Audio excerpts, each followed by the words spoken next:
नमस्कार, वंदे मातरम। मैं हूं श्यामगिरी। आप देख रहे हैं हमारा चैनल मुद्दा भारत का। मुद्दा भारत का यानी मुद्दा आपका। आज हम अपने वीडियो में चर्चा करेंगे कुछ राजनीतिक इश्यूज के ऊपर। जैसे पवार साहब का इशू है, कल एग्जिट पोल के बाद कल जो है एग्जैक्ट पोल आने वाला है, उसके बारे में चर्चा करेंगे। और भी जो महाराष्ट्र की भी राजनीतिक बातें हैं उसकी चर्चा करेंगे। हमारे साथ में है अनिल थत्ते जी, और हम जानेंगे कि शरद पवार जी का जो स्टेटमेंट है, आज प्रेस कॉन्फ्रेंस भी हुआ था, और 2 दिन तक जो करजत में एनसीपी यानी अजीत गुट का जो है जो 2 दिन बैठक चली थी, उसमें जिस तरह से पोल खोले इन्होंने शरद पवार के बारे में, क्या है इसकी भी राजनीतिक जो है चर्चा, इसके बारे में हम थोड़ा सा जानेंगे। सर, जो अजीत पवार जी ने जो यहाँ पर 2 दिन बैठक की करजत में, इसके पीछे का मकसद क्या था? जो उस तरह से उन्होंने शरद पवार का पोल खोले, जिस तरह से कि वो बैकग्राउंड में किस तरह काम करते थे, और महाविकास आघाड़ी बनने के बाद भी उन्होंने जो है महाविकास आघाड़ी के खिलाफ ही काम करते रहे और बीजेपी के बराबर संपर्क में भी रहे, इस तरह के जो पोल खोले हैं, तो इससे क्या लगता है महाराष्ट्र की राजनीति कितना असर डालेगा? ये क्या एक चुनाव को लुभाने के लिए कुछ तरीका तो नहीं अजीत पवार का? पहली बात तो ये है कि जैसे हम में सब नंगे होते हैं जी, जैसे राजनीति में सब नंगे ही होते हैं। अभी क्या है कि अब तक ऐसा होता था कि अपना नंगापन भी छुपाते थे, क्योंकि सामने वाले को भी नंगा नहीं कहते थे। बिल्कुल। अभी एक दूसरे को नंगा सिद्ध करने की कंपटीशन चल रही है, और दोनों झूठ बोलते हैं। वो गुरु है तो ये भी चेला ही है जी, वो काका है तो ये पुतणे है। तो पवार साहब के जो गुण दुर्गुण हैं वो सब अजीत दादा में है, तो उससे सबसे बड़ा दुर्गुण अगर पवार साहब का जो है वो है झूठ बोलना जी, और टाइम टाइम पे बातें घुमाना। और वो कितनी भी सीरियस बात होगी तो उसमें भी घुमाते हैं। हमने देखा है कि 12 बॉम्ब स्फोट होने के बाद वो बोल दिए एक मुस्लिम बस्ती में हो गया 13वां। इतना मतलब बॉम्ब स्फोट भी झूठ बोलता है जो आदमी, वो तो गौप्य स्फोट के बारे में खुद भी झूठ बोल सकता है। तो पवार साहब भी झूठ बोलते हैं, ये भी झूठ बोलता है। अभी झूठों की स्पर्धा लगी हुई है, कौन ज्यादा झूठ बोलता है, और उसका झूठ लोग स्वीकार करते हैं जी। तो लोग दोनों का नहीं स्वीकार करेंगे, कैसे करेंगे? क्योंकि एक दिन ये जो बोलते हैं, दूसरे दिन दूसरा बोलते हैं, तीसरे दिन अभी अगर आप ये सब अभी बोल रहे हो 20 साल के बाद, तो इसके पहले क्या सोए हुए थे क्या? क्यों नहीं बगावत की आपने? और आपने जब शिंदे साहब ने बगावत की तो आपने उनको जो सलाह दी थी आज जीतने अवार्ड के बीच में कि भाई अपना पार्टी निकालो, दूसरा पार्टी क्यों फोड़ते हो? ये किसने बोला? अजीत दादा ने बोला। तो अभी अजीत दादा के ऊपर ये लागू नहीं होता है क्या? हाँ, खुद का नया पार्टी बनाइए। तुम्हारा बनाओ ना, तुम्हें अगर हिम्मत है तो बनाओ। अरे राज ठाकरे जैसे बच्चे ने बनाया बाला साहब को टक्कर देके अपना मन से, उन्हीं गए शिवसेना 2 शिवसेना 3 में। तो राज ठाकरे इनसे अजीत दादा से हिम्मत बहादुर है, शिंदे साहब से भी हिम्मत बार है। उन्होंने उनका नाम चुराने की कोशिश की, उनका ये करने की कोशिश की।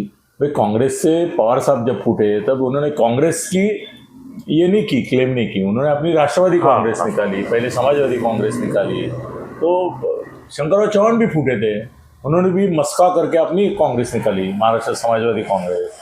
ऐसा जो भी बाहर निकले, प्रणव कुमार मुखर्जी ने, सभी जितने बड़े नेता हैं, नारायण राणे ने तो महाराष्ट्र ये निकाला ही था, मगर सभी ने अपना पार्टी निकाला। यही अभी एक नया ट्रेंड आया ट्रेंड कि अपना क्लेम करो, बाला साहब के ऊपर क्लेम करो, शिवसेना के ऊपर क्लेम करो, वही अजीत दादा कर रहे हैं। तो दोनों झूठ ही बोल रहे हैं। अभी दोनों का झूठ उजागर हो रहा है, सच उजागर होने को टाइम लगेगा। क्या एक दूसरे की पोल खोल रहे हैं ये? हाँ, क्लियर कट है, पोल खोल रहे हैं। मतलब क्या है ना, ये दोनों आज जो बोलते हैं वो कल नहीं बोलते, कल बोलते हैं वो परसों नहीं बोलते, ये सभी करते हैं। लेकिन अजीत दादा ने तो पहले से ही बोल रहे हैं कि जब बाला साहब ठाकरे ने खुद बोला था ना कि कांग्रेस के साथ जाने से अच्छा है मैं पार्टी डिसॉल्व करूं। तो कांग्रेस का साथ वो भी गए थे, उद्धव भी गए, और वो तो मुस्लिम लीग के साथ भी गए थे मुंबई महापालिका में। कौन? बाला साहब। तो ऐसा कुछ नहीं है। तो सभी ने अपने मतलब के लिए, अपने मतलब के लिए किसी को पास किया, दूर किया, ये किया। तो अभी उनको उस समय लगा होगा कि बीजेपी के साथ जाने में अपना भला है, बाद में सोचा होगा कि नहीं मेरे को इंडिपेंडेंट रहने से भला है। तो भाई शादी तो एंगेजमेंट के बाद भी तोड़ते हैं लोग जी, कितने तोड़ते हैं। शादी के बाद भी घटस्फोट होता है, तो घटस्फोट एंगेजमेंट अगर पर्सनल लाइफ में है तो ये पॉलिटिकल घटस्फोट और एंगेजमेंट तोड़ना है, वो करते रहते हैं, उसमें कोई बड़ी बात नहीं है। और अजीत दादा उनकी पार्टी चुरा के ले जा रहे हैं, शिंदे साहब इनकी पार्टी चुरा के ले आए, ये सच ही है। अगर हिम्मत है तो राज ठाकरे बनो जी। मगर राणे साहब की बात मैं क्यों नहीं करता, उन्होंने शुरू में अपनी पार्टी निकाली मगर तुरंत वो कांग्रेस में चले गए। उसके बाद स्वाभिमान पार्टी निकाली अपनी। हाँ, मगर कांग्रेस में चले गए। तो तुम जाओ ना बीजेपी में, हमारी हिम्मत है। वैसे भी तुम तो चुनाव लड़ने वाले हो किसकी चिन्ह पर, वो तो हम 1 लाख की शर्त लगा चुका हूँ मैं आपके साथ जी भाई। बीजेपी की चुनाव चिन्ह पर भी शिंदे गुट लड़ेगा और अजीत दादा भी मजबूर हो जाएगा कि उनके चुनाव चिन्ह पर लड़ेगा। तो क्या रह गया, आप बीजेपी में नहीं जाते हुए मतलब रखेल हो गए, आप बाइको नहीं हो रहे, इतना ही फर्क है ना। चलो बोलो आगे। इसका सर जो भी लोकसभा चुनाव भी आने वाले कुछ ही दिन बचे हैं, तो जिस तरह से लोग पोल खोल रहे हैं दूसरे, क्या पब्लिक को ये पता नहीं चल रही है? मजा आ रहा है सर, बस पब्लिक को मजा आ रहा है। पब्लिक बोलते हैं ये तो 2 दिन का बैठक, 2 दिन का बैठक क्या इसके लिए किया गया था? नहीं सर, पोल खोलने के लिए। पोल खोलने के लिए नहीं, पोल तो ऐसे प्रेस कॉन्फ्रेंस लेके भी खोल सकते हैं जी। पोल खोलने के लिए नहीं। वो तो पहले दिन नहीं, जब अजीत दादा जब सरकार में शामिल हुए उसके दूसरे दिन ही पोल खोलने के लिए पूरा प्रवचन किए थे। नहीं, देखो आजकल पोल खोलना जो है ना, अभी असेंबली का भी औचित्य कम हो गया, क्योंकि असेंबली में जो है ना वो जब तक टीवी पे नहीं आता है कोई उसका दखल नहीं देता है। ऐसे ये लोग अपने मीटिंग में कितना भी बोले, कुछ भी बोले, जब तक मीडिया कवर नहीं करता। और मीडिया तो रोज सुबह 9 बजे संजय राउत के पास 10 बजे, नीतीश राणे के पास 11 बजे, अजीत दादा के पास 12 बजे, सुप्रिया सुले के पास 13 बजे, जरांगे के पास चलो है ना दिन भर। उनको कहाँ असेंबली के, वो कहाँ आमदार है जरांगे, फिर भी आज किसी भी आमदार से ज्यादा वो प्रभावी है। वो तो मैं बोलता हूँ समांतर मुख्यमंत्री बन गया है, वो आदेश देता है पुलिस को कि खटला नहीं भरेंगे आप, और मानते हैं ना, नहीं भरते हैं उनके ऊपर। जिन्होंने घर जलाया, आमदार को जलाने की कोशिश की, उनके भी खटले अभी तक फाइनल नहीं हुए। ऐसा कुछ नहीं है, अभी मीडिया ही उजागर करता है सब, मीडिया को मजा आता है जी सर। वो हमने मणिपुर में उसके बारे में ऑब्जेक्शन लिया था, और सही था ऑब्जेक्शन कि औरतों की बेइज्जत करके उन्होंने ये निकाली, उनकी भिंड निकाली। सर अभी राजनीति वाले क्या कर रहे हैं, वही तो कर रहे हैं जो मणिपुर में एक महिला को निर्वस्त्र करके कर रहे हैं, वही तो ये राजनीति वाले कर रहे हैं। संजय का काम क्या है, संजय रात दिन दुशासन की भूमिका में, वस्त्राहरण तो द्रौपदी का, और द्रौपदी जो है वो राजनीति वाली नहीं है, वो जनता है। इसमें वस्त्राहरण किसका हो रहा है, जनता का हो रहा है। जनता जिस विश्वास से और श्रद्धा से इनको वोट दिए, उसकी विटंबना चल रही है सब, है कि नहीं? बिल्कुल। तो द्रौपदी कौन है, ये नहीं है, जनता द्रौपदी है, उसका वस्त्राहरण हो रहा है। और महाभारत में भी मारे गए तो सैनिक मारे गए, पांडव तो जिंदा बच गए, ये है इसमें। और एक बात देखो, सहानुभूति की बात अगर करते हैं ना, तो जिसने पक्ष स्थापन किया जी उसके साथ सहानुभूति रहती है। तो उद्धव ठाकरे के पिताजी थे, उनके साथ सहानुभूति है, इसलिए इसका उद्धव का जो है सिंपैथी फैक्टर है। लेकिन सिर्फ सहानुभूति के भरोसे जो है पूरी सत्ता बन जाएगी, ऐसा लगता है आपको? अभी क्या टुकड़े जोड़ के ही अपने को, ये जो पजल आता है कि नहीं, उसमें ये टुकड़ा जोड़ के, वैसे अभी कोई सरकार अकेले के दम पे नहीं बनेगी। बीजेपी महाराष्ट्र का तो यही हालत है। नहीं, महाराष्ट्र नहीं, पूरे देश में यही हालत है। अभी हम बोल रहे हैं राजस्थान और मध्य प्रदेश, शायद वहाँ भी ऐसा हो जाएगा कि इंडिपेंडेंट कुछ लोगों को बिल्कुल करके अभी तैयारी में आना पड़ेगा। अभी से घोड़ा बाजार, अभी घोड़ा बाजार क्या है, गधा बाजार है। वो पहले से खरीद लिए होंगे उन्होंने चुनाव के पहले। शरद पवार तो मुझे मालूम है, मैं उनके साथ काम किया हूँ। देश में 100 खासदारों को खड़ा जब हो जाते थे, उसमें से जो चुन के आने वाले उनको फंडिंग को 5-5 करोड़ देते थे, पहले से 5 करोड़ देते ही थे कि भाई चुन के आने के बाद कभी मेरा नंबर लग गया कांग्रेस में तो तुम मेरे साथ रहो। वो तो सिस्टम है। अभी भी कोई बोला नहीं है, क्यों नहीं बोला मुझे मालूम नहीं। ये 4 राज्यों में, जो 5 राज्यों में इलेक्शन हुए, उसमें बीजेपी के लिए सभी कांग्रेस के, अपना बीजेपी के जितने राज है या मिक्स राज है, वहाँ पे फंड तो भेजना पड़ा ना इनको।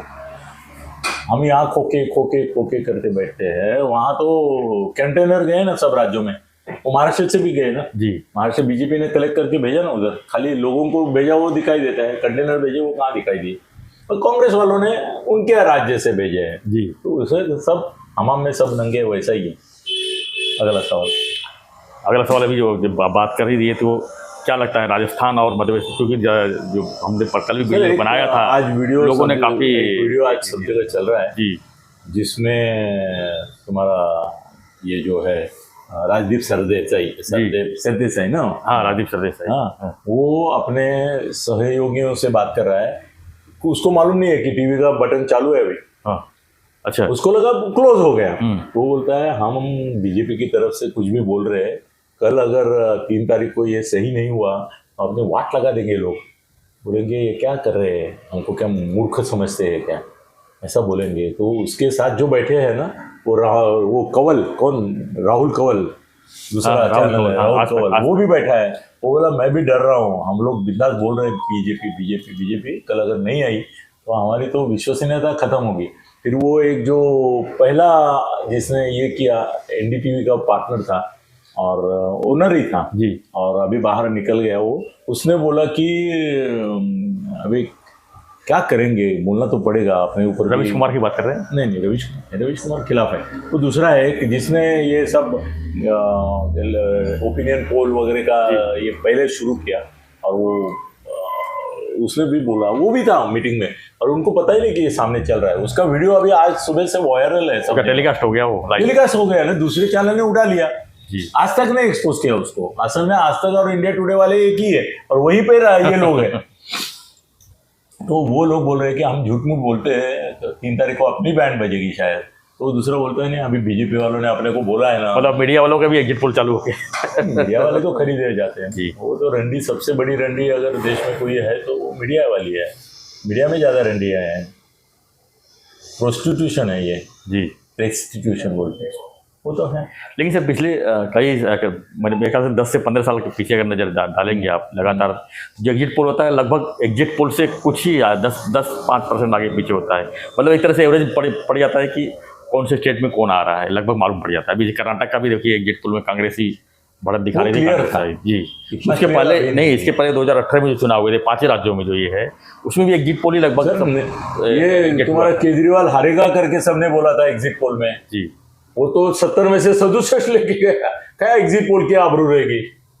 70 में से 67 एकाध हो जाता है सर, लेकिन अरे एकाध मतलब थोड़ा भी तो अक्ल है तुमको कि नहीं, कि भाई कम से कम तुम इतना बोलो कि मेजोरिटी के करीब पहुंचेगा या मेजोरिटी मिलेगी। तुमको इतना भी समझ में नहीं आया कि 70 में से 60 लेके 67 लेके जाएगा ये?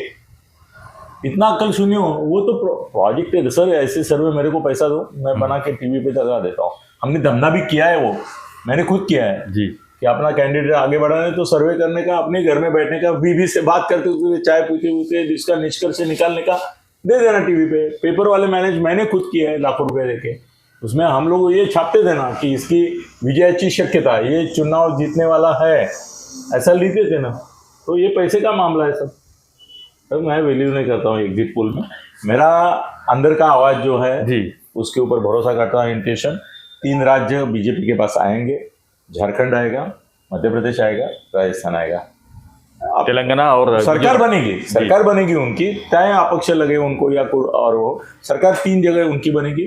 तेलंगाना में जो है वो कल तक मैं कांग्रेस बोल रहा हूँ, अगर आपने मैंने किन लोगों से बात की तो वो जो चंद्रशेखर राव है उतना अनाप शनाप पैसा खर्चा किया है। कांग्रेस वाले तो दरबदरी है, उनके पास पैसा भी नहीं है देने के लिए, इसके लिए वो भी चुनाव जीतेगा। और मिजोरम तो मिजोरम पार्टी है, उसमें कांग्रेस और बीजेपी। आज सुबह में टीवी पे देख रहा था, वो बोले मिजोरम में काटेगी टक्कर। अरे काय की टक्कर? 60 में से 40-50 सीट मिजोरम पार्टी को मिल रही है, काटेगी टक्कर कहाँ होगी? इनको काटा लगा है, इसके लिए बोलते हैं, वो झूठ है। 3 राज्य तो कुल मिला के जो है कल 3 दिसंबर को ये सब ये बोल रहे हैं ना, जब हमारा ये सच्चा हो जाएगा साबित, तीनों जगह सरकार आएगी। मैं ये नहीं बोल रहा हूँ मेजॉरिटी बोल रही, सरकार की बात कर रहा हूँ। ये दोस्तों ध्यान में रखो, मेरी बात अलग होती है। छत्तीसगढ़, मध्य प्रदेश और सरकार किसकी आएगी बोल रहा हूँ तो बीजेपी की आएगी। इसको कितना सीट आएगा उसके बारे में हम नहीं, सबसे ज्यादा बड़ी पार्टी कौन सी होगी वो भी सर 2 एमएलए होते हुए इनकी सरकार आती है। आप क्या बीजेपी की बात करते हैं? सर मार्केट में सबसे बड़ा सौदागर अगर है कोई, पॉलिटिकल अदानी कौन है? पॉलिटिकल अंबानी कौन है? पॉलिटिकल अदानी मोदी साहब है, पॉलिटिकल अमित शाह। तो वो अनादि नहीं और अंबानी है, और वो जाने देंगे क्या सत्ता इनकी? तो उनके पीछे सबसे बड़े बाम्बू लग जाएंगे अगर सरकार बदल होगी। पहले टाटा बिरला कुछ हम बोलते थे ना, वो निश्चित करते हैं। अभी अमेरिका भी क्या निश्चित करेगी? इंटरनेशनल है। तो क्या इसको लोकसभा के पहले का सेमीफाइनल मान के चले? बिल्कुल नहीं मानो, नहीं मानो। लोकसभा अलग सोचते हैं सर। मैं यहाँ पे किसी और को वोट दूंगा, ऊपर मोदी को ही दूंगा। मेरे घर में जितने वोट है 10 वोट है, उनमें से 10 के 10 सब मोदी के साथ जाएंगे लोकसभा के लिए। विधानसभा में शायद तो मालूम नहीं, मेरी बीबी है वो बोलती है कि उद्धव ठाकरे अच्छा है। मैं शिंदे साहब से जुड़ा हूँ तो मैं बोलता हूँ शिंदे साहब अच्छा है। तो हमारे घर में मेरा बेटा बोलता है ये अजीत दादा पागल है, कुछ भी बोल देता है, गाली गलौज करता है। उसको पूछा कि भाई खेती में ये बारिश नहीं पड़ रही है तो वो बोला कि मैं लघवी करूँ क्या उधर, इतना तो वो सटकू है। तो वो बोलता मैं उसको नहीं दूंगा, मैं पवार साहब का कैंडिडेट होगा तो ऐसे कुछ नहीं। पब्लिक है, पब्लिक सब जानती है, अभी पब्लिक शानी हो गई है। पब्लिक बोली कि पैसा कौन देता है, ये इलेक्शन जो है वो अभी वोट पे नहीं मत पे नहीं जाता है पैसा। मैं गणेश नायक के साथ देखा हूँ 5,000 पर पर्सन देना पड़ता है उसका, कॉरपोरेशन के लिए 2,000 5,000 लेते हैं। तो ये क्या है, पैसा जो बांटेगा, और पैसा बांटने की अभी क्षमता तो बीजेपी में सबसे ज़्यादा है, उनके पास है पैसा, उनके पास पैसे के बल पे आएंगे कि अब तो ईवीएम भी बदनाम होने लगा है ना सर। हर ईवीएम का मामला भी ठंडा हो गया, ईवीएम का मामला ठंडा हो गया, क्योंकि क्या है ना कि कहीं दूसरे भी लोग आते हैं तो लोग उसमें भी बोलते हैं कि वो छोटा राज्य दे देते हैं और बड़ा गेम अपना लिए रखते हैं, मगर वो ठीक है, मैं ईवीएम के बारे में नहीं बोलूंगा। लेकिन सर एक चीज मानना पड़ेगा, इस बार जो 5 राज्य है उसमें 70% से ज्यादा वोटिंग हुए हैं। हाँ, तो क्या लगता है कि 70% ज्यादा वोट होने से क्या हो सकता है? ज्यादा पैसा दिया गया है सर, पैसा देना बंद करो, 17% पे वोटिंग नहीं होगा, 70% छोड़ो, पैसा देना आप बंद करोगे ना तो कॉर्पोरेशन के लिए भी 10-15% नहीं होगा। ऐसा भी मतलब लोग जाके ये नहीं कहते पैसा मिला, तो मेरे को कितने लोग बोलते हैं सर पैसा नहीं मिला, जाएंगे नहीं। हमारे काम वाली बोलती है सर पैसा आया नहीं किसी का, हम जाएंगे नहीं वोटिंग के लिए, क्यों जाएंगे। वो लेकिन देश भी है ना, वो मिडिल क्लास का भारतीय है। 5 राज्यों में अगर सब जगह 70% ज्यादा होगा, पैसा भी बांटा है ना, अभी चंद्रशेखर राव से लेके सबने पैसा बांटा है, कर्नाटक में भी इन्होंने पैसा बांटा। तो ये जब ज्यादा वोटिंग होता तो किसके फेवर में जाता है, आपको क्या लगता है? कांग्रेस, क्योंकि कांग्रेस और बीजेपी की लड़ाई है 3-4 जगहों पे जो आमने सामने लड़ाई, तो सब जगह जो है 70% प्लस वोटिंग हुई। नहीं, कैसा है ना कि अभी कास्ट जो है ना महाराष्ट्र में देखो वो पावरफुल हो गई। बीजेपी चाहती थी कि धर्म पावरफुल हो, रिलीजियस क्वारल, रिलीजियस झगड़े बड़े, मगर अभी ऐसा हो गया कि धर्म पीछे पड़ गया और जात आगे बढ़ गई करके ओबीसी मराठा का ये सब जो चल रहा है। तो उसमें तो वो देख रहे हैं कि भुजबल भी हमारे साथ रहे, ओबीसी भी रहे, जरांगे को भी ये लोग पकड़ के रखे हैं बराबर। वो बोलता है ओपनली, सर कुछ बोलना भी पड़ता है जी। मेरे को आर पाटिल ने बताया था कि राज ठाकरे को हम ही बताते कि हमारे खिलाफ बोलो तभी शिवसेना के वोट काटेंगे। अभी भी राज ठाकरे वही कर रहे हैं, MIM भी वही कर रही है। MIM का तो सुपर ही है जी, जिंदगी का मकसद ही उनका बीजेपी को मदद करना है, उनके बारे में तो बोलो ही मत। MIM और वंचित दोनों उनके लिए काम करते हैं। वोट तोड़ना वाले चाहिए ना सर, जोड़ने वाले से ज्यादा अभी अहमियत तोड़ने वाले की है। जैसे आपने जो है गुजरात में तोड़ा कांग्रेस को, आप पार्टी भी तोड़ती है, आपने कांग्रेस को ही तोड़ा ना। अगर आप राष्ट्रवादी के लोगों ने गुजरात में बोलते हैं 10 लोगों को गिरा है, राष्ट्रवादी कहाँ पार्टी है, और जो थोड़े वोट से गिरे उसमें राष्ट्रवादी ने भी किया। राष्ट्रवादी भी ये सर सुपारी सब लेते हैं, देखो और क्या है बाकी। तो इसमें जो मैं परसेंटेज की बात कर रहा हूँ अभी भी 70% प्लस जो है, इसमें मुस्लिम जो मुस्लिम वोट्स है सर वो ज्यादा करके किस तरफ गए होंगे? तो कांग्रेस की तरफ ही गए होंगे 100%, बीजेपी के खिलाफ जाएंगे। हाँ, जब तक आदित्यनाथ का नाम चल रहा है तब तक कोई मुसलमान उनको वोट नहीं देगा। तो ये मान के चले सर, जो परसेंटेज परसेंट ज्यादा पड़े है, ये बीजेपी के नुकसान हो सकता है? नहीं, जब हिंदू मुस्लिम का थोड़ा सा मामला होता है, ये राज्यों में क्या महाराष्ट्र नहीं है वो, वहाँ ओबीसी मराठा ऐसा कोई संघर्ष नहीं है, वहाँ पे हिंदू और मुस्लिम संघर्ष है। और जहाँ पर बीजेपी और कांग्रेस आमने सामने है, जैसे ये अपना मध्य प्रदेश और राजस्थान, यहाँ पर दोनों नेशनल पार्टी लड़ाई है, तो यहाँ पर हिंदू मुस्लिम का ही पूरा कार्ड है। पूरा नहीं है, और भी प्रशासन कैसा था वगैरह वगैरह इशू है, मगर अभी दोनों जगह ऐसा है कि बीजेपी आएगी। आपको मैं लिख के देता हूँ, 3 जगह बोले, सामने बोलता हूँ, 3 जगह बोले, 3 जगह, छत्तीसगढ़ भी बोल रहा हूँ मैं, मगर ये 2 में तो 1-1 लाख की शर्त है मेरी जी। आपको 2 लाख अगर हार गए दोनों में तो मिल जाएगा। झारखंड की ऐसा है कि 50,000 पे लगाएंगे। झारखंड नहीं, मिजोरम नहीं, मिजोरम में तो वो स्थानिक पार्टी आ जाएगी। तेलंगाना, छत्तीसगढ़ की बात कर रहा हूँ, वहाँ भी बीजेपी आने के चांसेस तोड़ मरोड़ के आएंगे। और मेरा एक फ्रेंड बोला वैसा भी हो सकता है कि शुरू में लगेगा कि ये आ रहे हैं, मगर बाद में फाइनली सरकार इनकी बनेगी, जैसे गोवा में हुआ था। गोवा में तो और बुरा हुआ था। गोवा में बीजेपी कम सीट थी, कांग्रेस ज्यादा सीट थी, लेकिन बीजेपी ने उनके 17 थे और इनके 13 थे, फिर भी सरकार उनकी बनी जी। तो ऐसा नहीं कि कोई पार्टी आप चुनाव जीतती है करके उनकी सरकार बनेगी, ये बुरा होगा। ऐसा होता तो महाराष्ट्र 2019 में भाजपा कहाँ बना पाई? हाँ, है ना, नहीं ना, वो प्रमोद महाजन एक बार बोले थे सबसे ज्यादा खासदार जिसके वो लीडर ऑफ द ऑपोजिशन है, और जिसके सबसे ज्यादा कम है सबसे वो प्राइम मिनिस्टर बना हुआ है। सर अभी एक मैच हुआ था, मालूम है आपको, क्या? वर्ल्ड कप में हाँ ये न्यूजीलैंड और पाकिस्तान। हाँ न्यूजीलैंड ने 400 रन बनाया हाँ। और पाकिस्तान 200 रन बना के जीत गई। कैसे? वो बारिश हो गई। तो ऐसे पॉलिटिक्स में भी बहुत सारे कुछ हिस्से होने वाले हैं कि सबसे ज़्यादा जो सीट लेके भी लोग जो है विपक्ष में बैठने वाले हैं, जैसे महाराष्ट्र में हो चुका है। तो आपको हमारा ये चर्चा कैसा लगा, हमें जरूर कमेंट बॉक्स पे लिखिए। और हमारा जो रिक्वेस्ट है, जो चैनल को सब्सक्राइब करना है उसे सब्सक्राइब जरूर कीजिए। और एक जो हमारा नोटिफिकेशन है कि अनिल ठत्ते जी का गगनभेदी चैनल जो बंद है अभी, वो बंद हो चुका है। अगर आपने सब्सक्राइब रखा होगा तो उसको अनसब्सक्राइब कर दीजिए, क्योंकि वो चैनल के ऊपर जो है कुछ फ्रॉड भी होने की चांसेस है। और नए चैनल जब लॉन्च होगा तो हम आपको बता देंगे, उसको सब्सक्राइब जरूर कीजिएगा। तो बने रहिए, देखते रहिए हमारे चैनल मुद्दा भारत का। धन्यवाद। जय जय भारत। जय भारत।